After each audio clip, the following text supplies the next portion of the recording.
ले जनाब, इस वक्त हम चोलिस्तान में हैं और हमारे साथ हमारे जो यजमान से हमारे होस्ट हैं एडी तबस्सुम साहब। इधर हमारे साथ बैठे हैं जनाब हमारे यूसुफ साहब जो कि हमारे यहाँ के मेज़बान हैं, और हज़रत असद चंगेज़ी साहब जो कि इस मिशन के जो है ना हमारे सरबराह हैं, अमीर हैं। और इन्होंने तमाम छोटे छोटे काम उन्होंने करने हैं और सारे बड़े बड़े काम मैंने करने थे। तो आप बताएं जनाब असद भाई, कैसा आपको एक्सपीरियंस रहा और ख़ास तौर पे ये कहानी सुन के कैसा लग रहा है आपको? ये मैं सबसे पहले तो मैं जब यहाँ आया तो हमने ज़ाहिर हम डेजर्ट के बीच में से आए हैं, तो एकदम जो है आबाद ज़मीन देख के हैरानगी कि यार ये कैसे हो गया, सहरा में कैसा हो गया। और फिर मैंने कहा कि यार ये कितना इतनी हिम्मत वाला काम कौन कैसे कर सकता है ऊपर से, मतलब इसको आबाद करने के ज़ाहिर काफ़ी मेहनत दरकार। लेकिन यूसुफ भाई का भी सुना कि उन्होंने कैसे किया तो काफ़ी मुतासर हुआ। मैं आई एम रियली इम्प्रेस्ड और ज़बरदस्त जी। तो हमारा जो यूसुफ भाई के साथ इधर आने का मकसद है ना, वो ये भी है कि हम मुस्तकबिल में यूसुफ भाई के तजर्बे से फ़ायदा उठाएं। और वो ऐसे लोग जिसको हम कहते हैं घर के दाने, तो घर के दाने हमारा एक मिशन है यूसुफ भाई के जी। जिस तरह आज से कोई 50 साल 40 साल पहले लोग अपने साल के दाने, साल की शक्कर, साल के चावल इकट्ठे किया करते थे, तो ये चोलिस्तान जो है ये और यहाँ पे जो ज़रा आपने पैदावार भी बताई और ज़रा ज़मीनें भी बड़ी ज़रखेज़ हैं, तो हम साल के दाने अपने पूरे कर सकते हैं।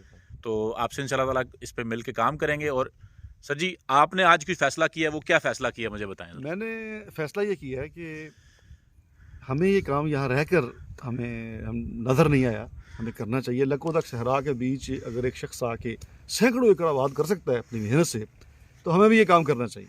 तो फिर आपने क्या फ़ैसला किया? मैंने फ़ैसला ये किया कि मैं जी इंशाअल्लाह उल अज़ीज़ नेक्स्ट सीज़न से पहले ही प्री प्लान में कर चुका हूँ, मैं ये ज़मीन लेकर मैं भी काश्तकारी करूँगा और मुझे उम्मीद है कि मुझे भी कामयाबी ज़रूर मिलेगी। अस्सलाम वालेकुम दोस्तों, अभी हम आपको एक कामयाब काश्तकार से मिलाते हैं जो कि जिन्होंने अपनी मेहनत के बलबूते पे सहरा को आबाद किया। और आज से सिर्फ 6-7 साल पहले ये अपना मुशक्क़त के साथ इन्होंने ट्रैक्टर चलाना और ज़मीनें आबाद करना इन्होंने सीखा। उसके बाद इन्होंने इनिशिएटिव लिया कि जी इन्होंने ज़मीन आबाद करनी है।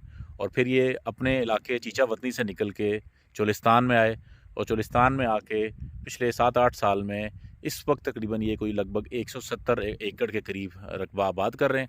इनसे हम बात भी करते हैं। और बैकग्राउंड में जिस वक्त फसल नज़र आ रही है आपको, गंदम की फसल है।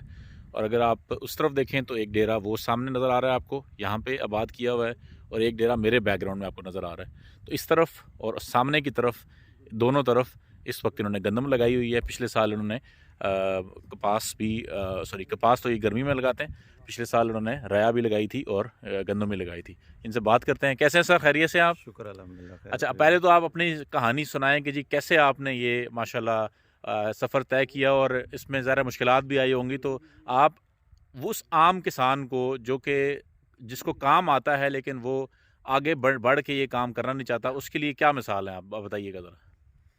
मैं ये कहता हूँ कि हम जब इधर आए थे ना, हमारे पास कोई वसाइल नहीं था, दोस्तों की हेल्प हुई, उससे हम इधर आए, हमने ज़मीन तैयार की और अल्लाह ताला ने हमें हमारी मेहनत का सिला दिया।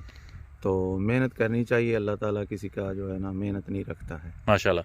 इस वक्त जो पिछले साल आपकी जो गंदम आपने जो निकाली थी, वो पर एकड़ कितनी गंदम आपकी यहाँ पे हुई थी? पर एकड़ हमारी 54 मन हुई थी। और कपास से आपकी क्या काश्त हुई थी? 32 मन हुई थी। 32 मन। तो इसके साथ हमने रया भी लगाया था, उसकी क्या पैदावार हुई थी?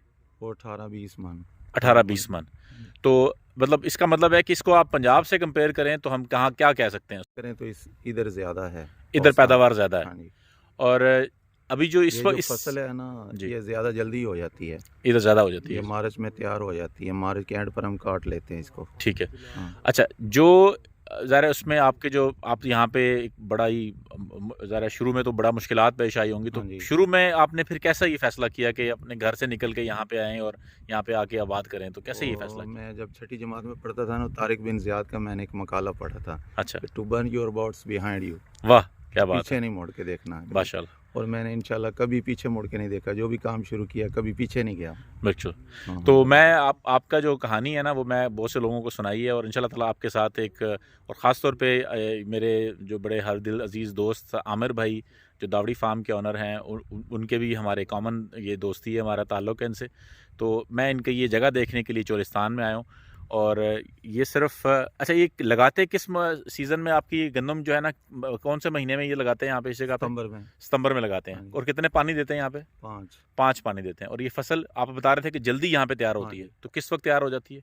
मार्च के एंड पर। मार्च के एंड पे तैयार हो जाती है। और फिर मैंने मार्च की 28 तारीख को हार्वेस्टर डाला था। ठीक है, तो ये बड़ा ही कामयाब एक मॉडल है जी। और इनकी यहाँ पे इस वक्त पूरे 170 एकड़ पे 165 एकड़ पे इन्होंने गंदम लगाई हुई है, और इसका हम अपडेट भी इनसे लेते रहेंगे। तो वो किसान जो कि मैं अक्सर कहता हूँ कि जी यहाँ पे लोग अपने बच्चों को नौकरियाँ करवा रहे हैं, तो अपने बच्चों को अगर एग्रीकल्चर में लेके आएँ तो मुस्तकबिल का कारोबार जो है वो एग्रीकल्चर है। और इसमें पढ़े लिखे लोग, अगर पढ़ लिख के यूनिवर्सिटी के ग्रेजुएट अगर इस काम में आएंगे, तो इन जैसे दोस्तों के साथ हमारे साथ मिलके हम मुस्तकबिल के लिए अपनी जनरेशन्स को एक कामयाब ज़री जो है ना इनकलाब दे सकते हैं। अपना ख्याल रखें, और चोलिस्तान से आज इतना ही। अस्सलाम वालेकुम।